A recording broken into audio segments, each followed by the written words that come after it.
All right, guys. Welcome to Tech School. For those of you that are tuning in on YouTube, feel free to leave a like, leave a comment. If you do it in real time while this is happening, and we can always forward your questions over to Matt, and get them answered live here. So that's always great. And then yeah, if you're new, tuning in, feel free to like, comment, subscribe, all that fun stuff because it allows our content to reach more people, right? So more people we can help with talks like these, and more people we can bring on like Matt to be able to help you guys. So yeah, welcome to another edition of Tech School. I wanted Matt.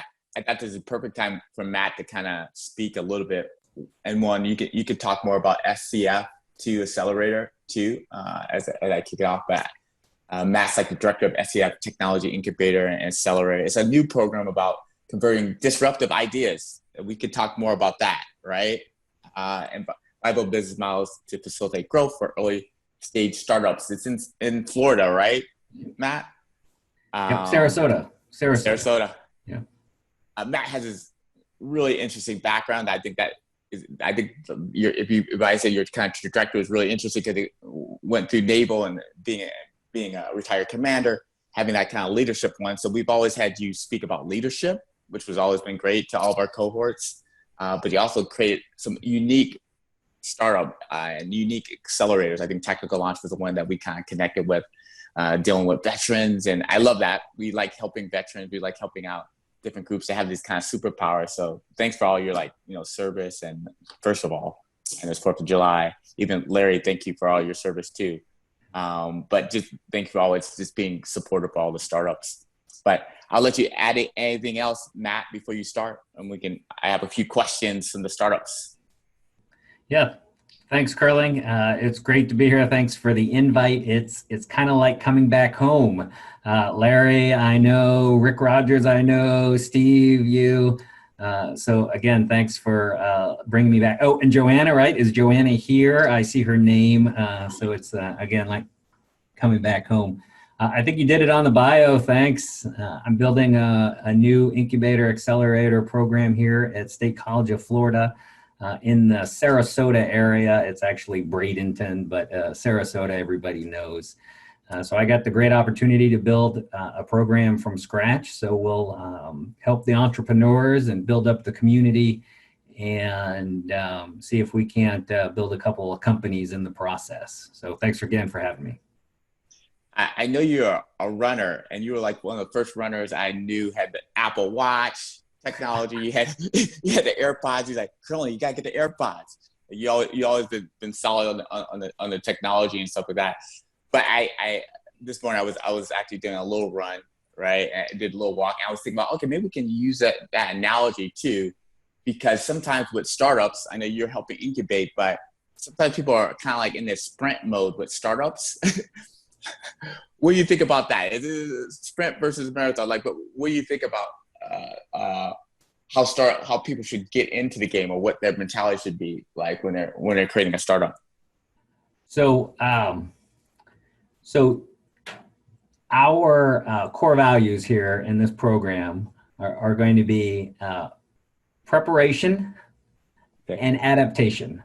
So there'll be two of them. There'll be a couple more, but preparation and adaptation.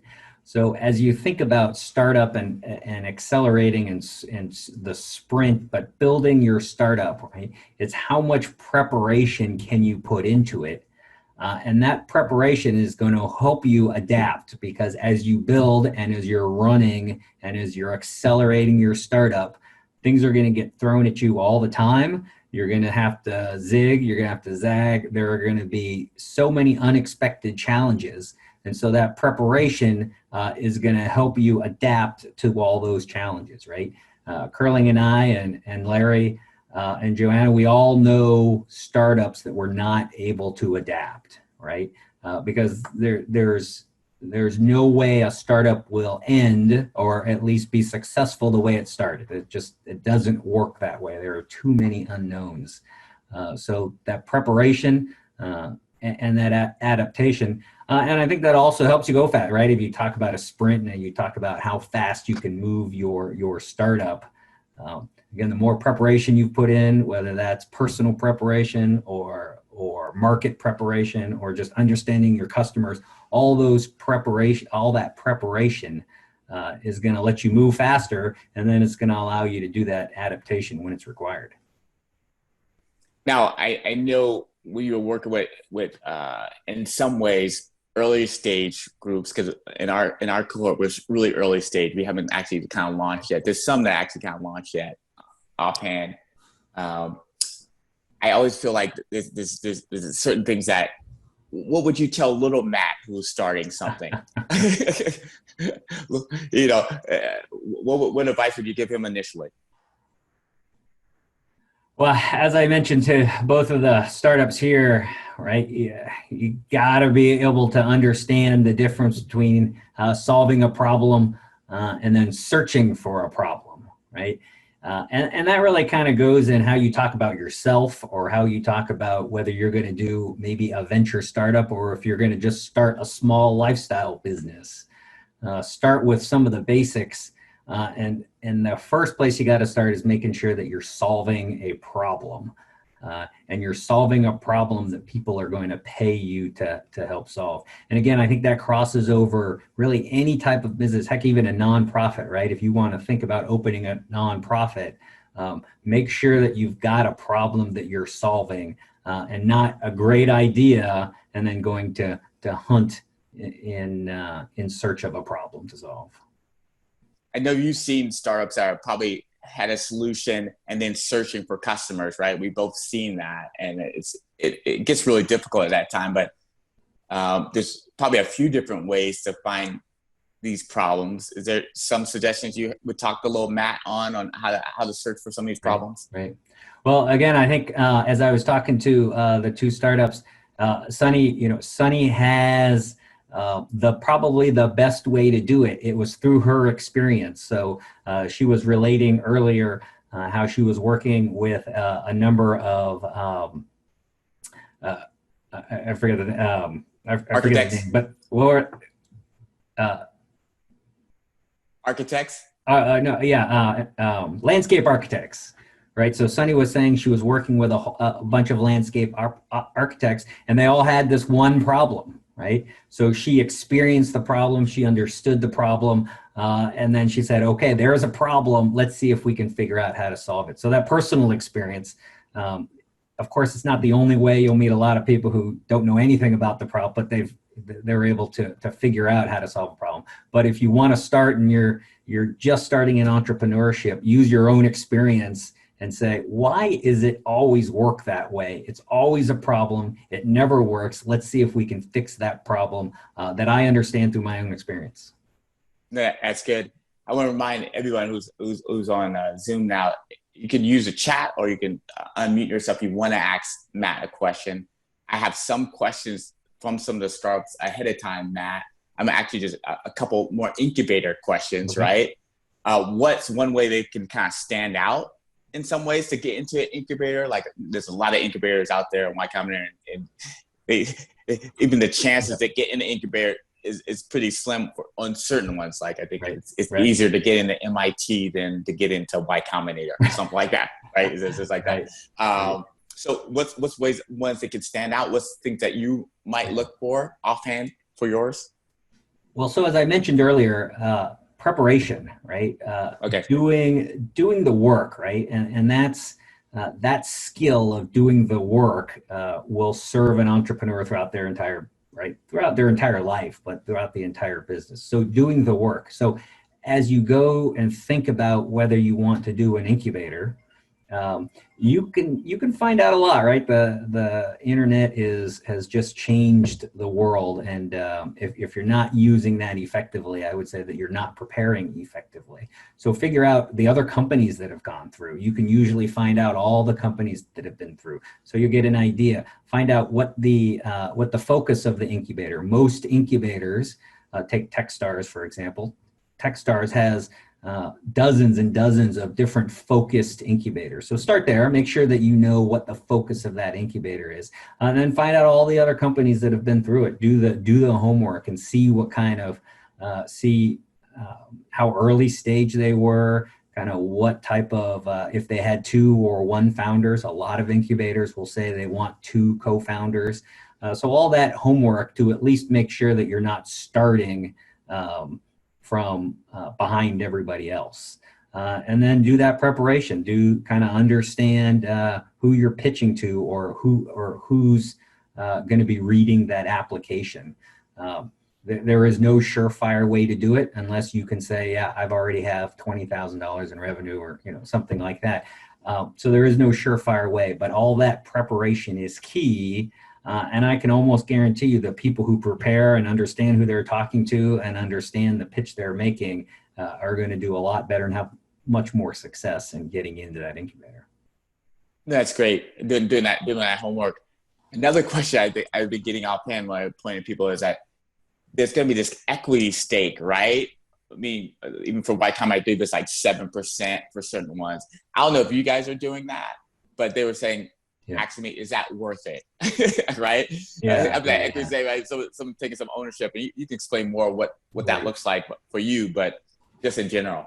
Right. So that all depends. It all depends. So Y Combinator, again, as you'll hear a lot, you'll hear a lot of people mention that's kind of the original, right, or the kind of the gold standard. I think they've changed. I think they've gone up to $125,000 for 6%. I think they just made a change recently.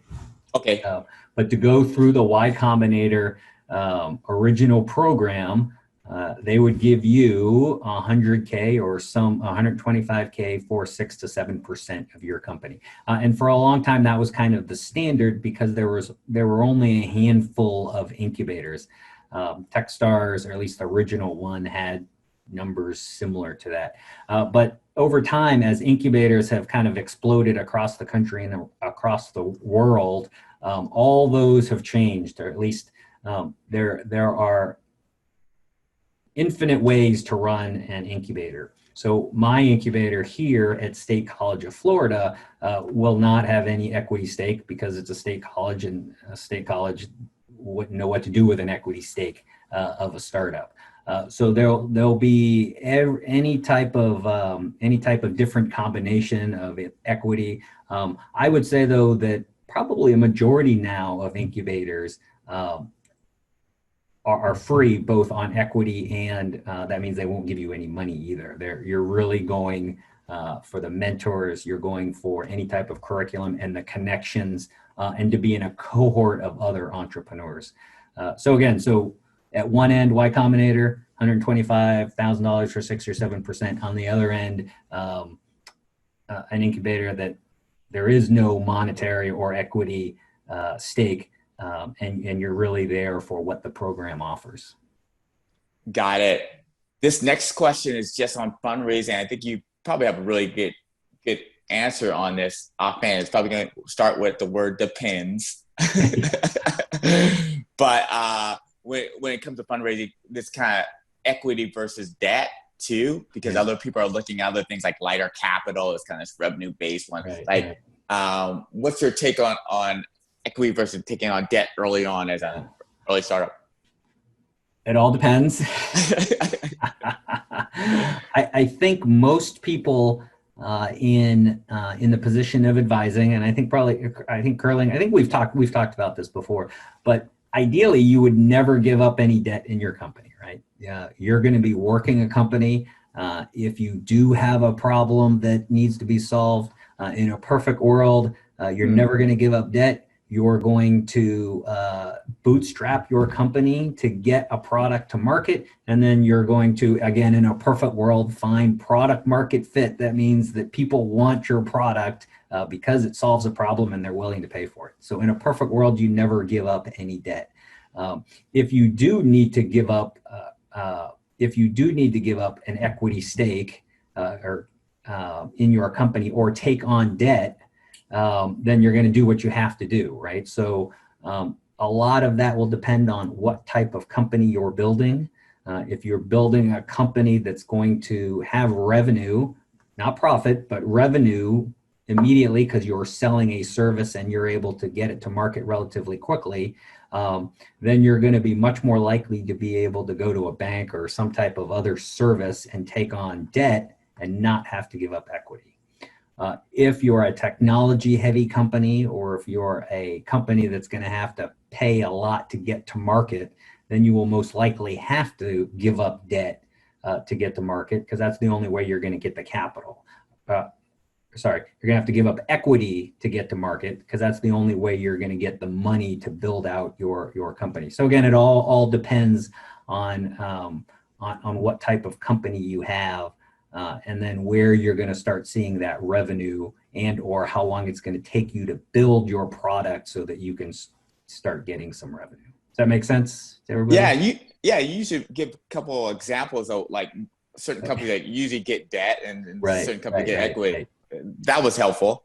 Right. So, there's lots of examples, but if you want to open up if you're going to open up a bar, or if you're going to sell something online, then you're most likely going to go and get debt from somewhere, right? You're going to go to either a bank, not a bank, or get some type of SBA backed loan, or you go to some other different funding sources, but they're going to give you money, and then you're going to pay it back almost immediately in installments, because as a bar, once you open, you'll get revenue immediately. And or if you're going to sell something online, the minute you sell something, you will get revenue back in some form relatively quickly. So in that case, you're going to go usually to the debt side of the equation. But again, if you're going to do some tech company where you're going to be either tech focused, or it's going to take you a while to build whatever you want, then you're notionally going to have to give up some equity, because nobody is going to expect that you're going to pay it back, because it's going to take a while, right? Again, if you're a technology company and it's going to take you a while. So if you're building a high-tech piece of equipment, or you're building a very complicated app, or whatever the case, because it's going to take you a while to get to revenue, then a debt source, right, a bank or some other source like that, is not going to give you any money, because they're in the business of getting it back kind of in installments. So in that case, then you have to go and give up debt, you got to give up equity or pieces of your company so that you can get the funding. No, that's good. I remember that talk you did too, and so when I heard that question, I said, let me pose that to Matt in that way. Stephen always has a question. Stephen, you have a question for Matt? Yeah, I got a couple of questions. I'll throw one at him. I really like what you're saying about the debt and equity. I think it gives a clear picture for a lot of startups who kind of run, through that question of, how should we do this and what options do we have, right? Just knowing what tools are available. So the question I have for you is, so I know that you are in charge of that accelerator incubator in Florida. So what are some conditions you think a startup is really a good fit for an incubator or an accelerator like that? And on the other side, on the flip side of that, when are they not a good fit, right? Is it really kind of this one size fits all? It's like, hey, if I get into an accelerator or an incubator, it's going to be an awesome experience for me as a startup? Or are there situations where, maybe it's not the best avenue to go down? Yeah, again, it all kind of depends. I hate using that crutch, but it all kind of depends. I think that one of the terms I got from curling a long time ago is the Fokcus 3 C's, right?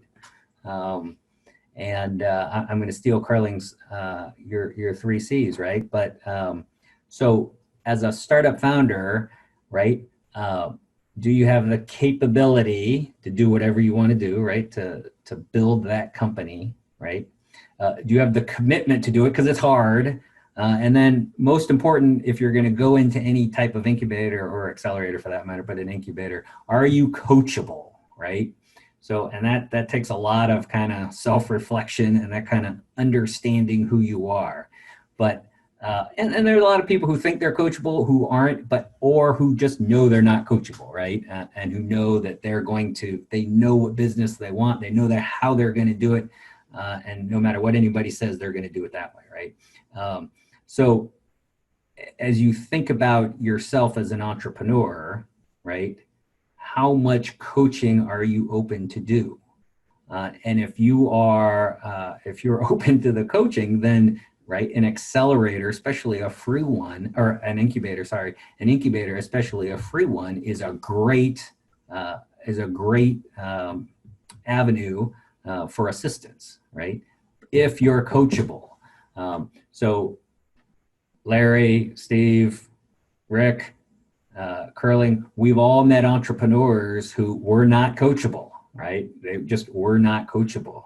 There would be obvious things that they would need to do, and you would tell them that they needed to do, and they just couldn't. They either couldn't or wouldn't do it. So again, think about yourself. Think about how you are going to approach a problem, how you're going to approach help, how you're going to approach your business, and think through that. But again, I would say, are you coachable? And if you are coachable, then yes, go out and get that help, especially the free help. That's good. That's good. We have a question from Joanna. I'll read it out. Matt, it says, what's something a startup can confidently expect to get out of this experience of participating in an accelerator, or your accelerator specifically? Yeah. You can say in general terms too, but yeah, that's a really great question, because we get that a lot. Like, okay, what am I going to expect? Like, what I'm getting equity taken away from. Again, if you're going to go into just where to start. So if you're going to go into an accelerator that's going to give you money for equity, you should definitely be getting really almost anything that you need, right? And as a startup, what you need are introductions, you need some mentorship, and then you need some help on the building blocks of your business, right? Any incubator should give you those things. But if you're going to give up equity, you definitely should expect those things, and you should do some due diligence on that program to make sure that everybody else who went through that program got those things. Again, the mentorship, the introductions, and then the help on some of those fundamental building blocks of building your business. Now, if you go into a free incubator, you should still expect those things, but that program probably is not going to offer them to the extent that a true equity program would. So if you're going to go into any type of incubator, to varying degrees, again, that mentorship, a mentor who is going to fit your business, and then those introductions. So again, I think at the beginning of this, at this talk, there was an introduction that we realized that we can make for one of the companies. So that introduction should come. And then again, those building blocks, right? There are certain building blocks, some legal building blocks, some customer development or customer discovery building blocks, some operational building blocks, some, whether that's intellectual property building blocks that you'd go see Larry for. So there are some building blocks, and that incubator should be able to help you with those, or at least point you, at a minimum, point you at the right direction. No, I like those building. That's a really great way. I remember, Matt, we always talk about what's these 500 steps for a startup. Remember we talked about those steps? I like that. Joanne has a second question on that part. He said, for more diverse founders like women, minority, veterans, do you have any tips for looking for like a cultural fit with accelerators? Have you seen some of those? I know there's a couple groups like Backstage Capital. I know they do all Afro-American women founders. Like, any tips off that for those groups like women, minority, veterans, like looking at accelerators? So this is this is kind of a hard one, because everybody is going to be so different in what they're looking for and what kind of help they need.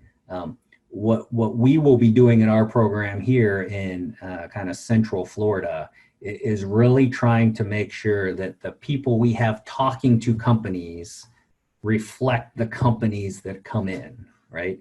And so the very clear example is a veteran incubator, right? A veteran, if you're going to start if you're going to do a startup, you could go to any incubator, right? There's nothing, nobody would ever turn you away. But there's something to be said about a mentor or somebody providing some type of resource that kind of looks like you and has some of your experience, right? So Larry has the military background. All Rick Rogers, who's also on the call here, had that background. Does it mean that you'll be either more successful or less successful? I don't know what that answer is, but having a program that kind of reflects the people who are in it, I think most people would say it doesn't hurt, right? And it most likely helps. So finding that kind of program, right? There's a whole bunch out there. You just got to look for them that kind of reflects the people who are in it. Is what we're going to try to do. No, that's great, and I think that's a good answer. You didn't start with depends. You were solid. You just went you went off. And Matt, building startups is definitely hard, right? We got all kind of stats on there about the failure rate and things of that nature. Is there something that you have learned, even if you're even going to be embedding in your program to help with that, to help with this failure rate, to help with this process of actually starting companies? Have you have some wisdom on that? I know you talked about the three things, like the mentorship and intro and stuff like that. Is there some things that you've learned? Yeah, I mean, I think if I knew what those things were, I'd be rich, right? Yeah, you saw it. We all would be. So probably no real good answer for that. Just kind of starting with some of the fundamentals, right? And we've kind of talked about all those before, but how do you set yourself up for success, hopefully later on? What is that preparation work? Again, those 3 C's, I'll always kind of credit you with those 3 C's, right? Starting there, right? Do you have the commitment to see it through and to do what needs to be done? Do you have the capability, right? Do you have the capability to do the hours, to do the work, to do the study, to do the research? And then do you have the ability to take on both good and bad advice and then be able to sift through it all, right? How coachable are you? And then, of course, as we've said before, right? Do you have a solution to a problem that lots of people have and that they're willing to pay for, right? You got to start with those fundamentals because everything else will kind of fall, right? You're building a foundation, and you can't build much if you don't have those core building blocks. No, that's great.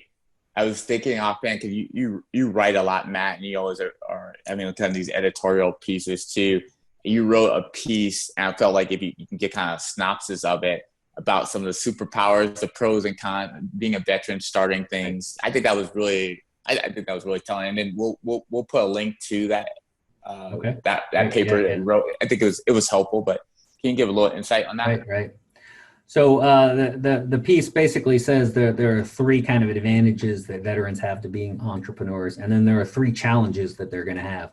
And so those advantages are, just from my experience, and then just kind of seeing, and of course in most veterans, is veterans are used to the hard work, right? And as we've already said, and as if you're starting a business, you should already know, it is hard work, long hours, and dedication to doing a startup, whatever type of startup business you have. And so veterans are usually used to that. There'll be a couple out there who had cushy jobs for a few years, but most of us, there was a lot of work involved. There were long hours, there were deployments. So there's a work ethic and a dedication that the veteran will usually have. Most veterans also had a lot of different jobs, and what that means is they had to figure out a lot of different things. So again, as an entrepreneur, as a startup founder, it all rests on your shoulders, right? As a entrepreneur and a business owner, everything needs to be done, and the entrepreneur and the business owner needs to do basically it all to begin with. And so veterans are, for the most part, used to that. They've had a lot of different jobs, and they had to go into a job that may or may not have been trained for, and they got to figure it out. So veterans are usually pretty good at that. But on the flip side, and I'll just kind of go to one of the disadvantages. One of the disadvantages of the veteran is because they've done those things, sometimes they think they're done doing that, right? So every once in a while, we'll meet a veteran founder who is basically done doing all that hard work, and they kind of thought that the business would be much easier than it actually turned out to be. So every once in a while, you'll find a veteran who just kind of isn't ready to do that hard work again. And so that comes up every once in a while. Another thing that veterans sometimes will run into that other entrepreneurs may not have on average is that veterans usually will come out of the military with family, right? And they'll have kind of completed a certain amount of time and be relatively stable, right? Again, in general. And so starting a startup or beginning a new business, not only is it hard work, but there's a financial cost to it, right? You need to have a runway to be able to put the time, money, and effort into the business. And so you'll find some veterans who just aren't in the place to do that. And that's the example I will probably give for myself. There were a number of times where I was either approached to start a business or I kind of thought about starting a business. But as a veteran, when I came out of the military, I wasn't in that place. The wife was not ready for me to go back to being a college kid for 3 years, right? Or living that lifestyle. Right. The ramen. She was not ready for that. So that kind of immediately said, okay, I'm not going to do a startup myself, right? I'll figure it out and I'll work with smart people, Larry and Curling and Joanna to help other people start businesses, but it wasn't going to be mine to start. So that's really good. Yeah. I we'll point people to that article offhand to add like one last question. I can open up and I'll maybe ask Larry if he has any questions too. But I think the one thing is actually this is like real talk. John was saying that this is like real talk. What red flag comes up that you kind of know an entrepreneur isn't ready for your program or isn't ready for Accelerator program? Is there like something offhand that you see? I haven't come across. Hi, Joanne. That's a good question. Give me a second to contemplate that one.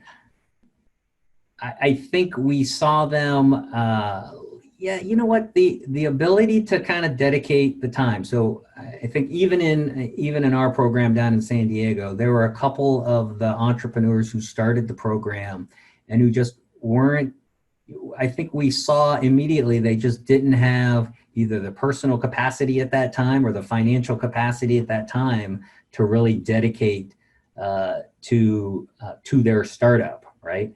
I don't think it was a commitment issue. I think personally they were not ready to give that much time and effort to their startup. Right. I think there were a couple. So yeah, you've got to have that, again, back to the 3C, you got to have that commitment and you got to have that capability in the time, right? That's not to say you won't have that an entrepreneur may not have that commitment and that capability later in their life, right? But you got to have it right then and there.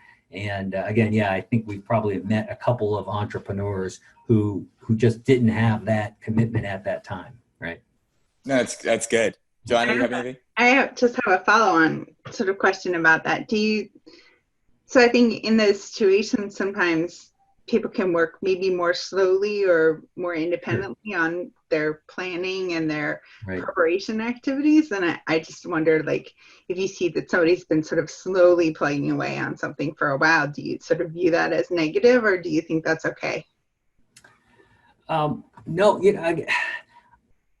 it's fine, but I hate to go back to it depends, right? It depends on what type of business you're trying to build, right? If you're going to try to build a business in which you're going to want investors to invest in your business, whatever the size check it is, if you want somebody to put money behind you, I don't think you can go back to them and say, well, I'm taking my time building this business, right? So that's where it comes to, it depends, right? If you're building a business just for yourself, if you're building a business in which you have to work a 30-hour week to fund your business, then of course, right, you should build your business however you can build it. So, but if you're going to do a business where you want to take some money from people for equity, then you're just not going to be able to say, yeah, I'm going to work on it in my spare time, or I'm going to work on it when I can get to it, because you've taken really, somebody's money, there's almost always going to be an expectation that you're in it to, for lack of a better word, to win it, to make that business successful as quickly as possible. I have Larry. I'm always asking Larry questions. Larry, in a lot of ways, you've seen a lot of startups, and have you seen any red flags when you're working with certain groups too, Larry, about like, oh, they're not ready and not dedicated? You just have so much experience. Have you seen anything of that nature? Over the decades, I've seen so many different kind of things. Matt has touched upon a lot of them. One thing about veterans that I just wanted to add is that depends upon the veteran, just like any other group, take any cross section. There are some people who are great military members, but they've been told for the 5, 10, 15, or 20 years, whatever number of years they're in, how to do, what to do, when to get up, when to be there, and maybe they're not ready to be on their own. They may think they are, and I think that's one thing that Matt was kind of alluding to, is that sure, there are some who really learned leadership, but there are some who haven't. For me, the biggest problem, and it hasn't happened very often, but the biggest problem is for someone who is looking for my advice and won't listen to it. They become the super lawyer. And I had one who, well, he intended to control everything, including what I'm telling him is the way to go. And I finally had to fire him as a client. And so, it takes all kinds in all areas to do anything, but I've faced so many different people, kinds of things. When you're building a product company, a thing, and try to sell it, as Matt said, you need to have a target that you're solving a problem. And that's much more expensive than software you can do in your garage. 2 guys in a garage can build an incredible software company.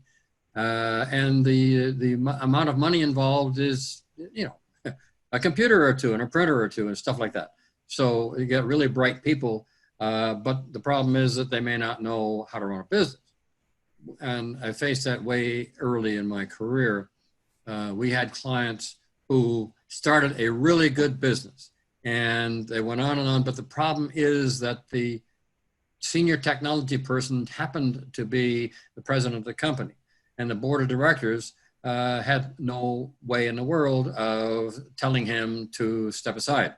So it was kind of stalled at a certain level of business, because he wasn't able to grow that much, even though he was a great technology officer and probably was the primary inventor of the various products and the patents that we got for them.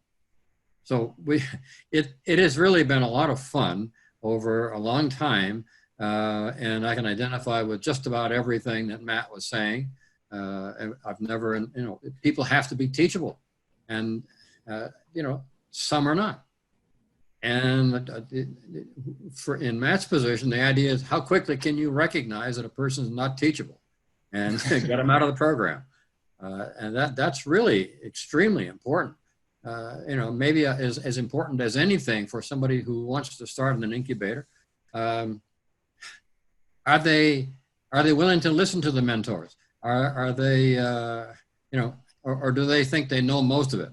Now, when I started my firm, there were 4 of us. We were all partner level experienced patent attorneys.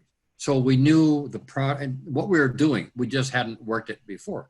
But we did learn, and I think that Matt will confirm that, when you start a business of any type, whether it's practicing law, a new law firm, or whether it's building a widget, starting a business enables you to work 18 hours a day for as long as it takes to get it off the ground. And we all did. We ran around town and we, checked out the, sort of computers, but mostly it was copiers and all the other stuff we had to get done. And we had nobody else to do it. So we did it all, and it was not a good use of our time, but we got it going. But the 18 hours a day was really at the beginning, and that's any company. I think Matt will confirm that it's 18 hours a day if you're committed to it. And if you say, I'll do it when I get time, as Matt was just saying, well, that's not going to work. But you can do that if you are the only investor. If you have other investors, then you're working for them, and you can't do that. And that was a very good point, Matt. I really appreciate that, because indeed, when you get stockholders, for example, you have bosses, and it's not just you on your own time. So I think that's enough of that for now. No, thanks, Larry. I know you always get insights on that. Definitely that teachability, that coachability, and commitment is key. Matt, I know we're coming up to that 45-minute mark. What I was going to just actually first of all, thank you for all the insights, and it's kind of this the real talk is why I wanted to kind of get into it. I think that was key. But any last thoughts offhand for little Matt getting into Incubator? Is there any last thoughts you want to give the cohort? No, I think I covered them all, right? Well, and again, I guess the last thing is there's lots of different programs out there. Now is a great time to be an entrepreneur. Great time to be an entrepreneur. COVID-19 aside, right? There are tremendous opportunities and resources for entrepreneurs, whether that is just state-sponsored one, like the SBDC or SCORE, right? Curling's famous on the SCORE website, or the SBA, to all the money for equity incubators or accelerators, right? So there's this huge range of resources out there, and go find something that fits your company. Go find something that fits where you are as an entrepreneur, because wherever you are, there's probably something out there to help you. Whether that is an incubator, whether that's an accelerator, or whether that's just the SBDC, there's tons of resources out there. So yeah, go use them. Make sure you use them. No, great. That's great feedback, Matt. And it's kind of good to see everybody. Thanks, Larry, for coming on the cohort too, Sonny. I'm even looking at Rick Rogers. You got like your whole family, Matt, everybody from Tactical Launch. Stephen and Joanna, thanks for your feedback too. And Stephen, any last thoughts before we close it out? No, just, thank you everyone for listening in. For those of you that were able to tune in, just kind of echoing what Curling said, right? Larry, Sonny, Joanna, of course, Curling and Matt here. I think it was awesome to be able to talk with Matt and to learn from him, right? We got some great insights from Matt and, from Larry and Joanna and everyone else who was able to come on. So thank you all. All right. Take care. Thanks, Matt. Thanks, Larry. Great to see everybody. Yeah, it's good to see everybody.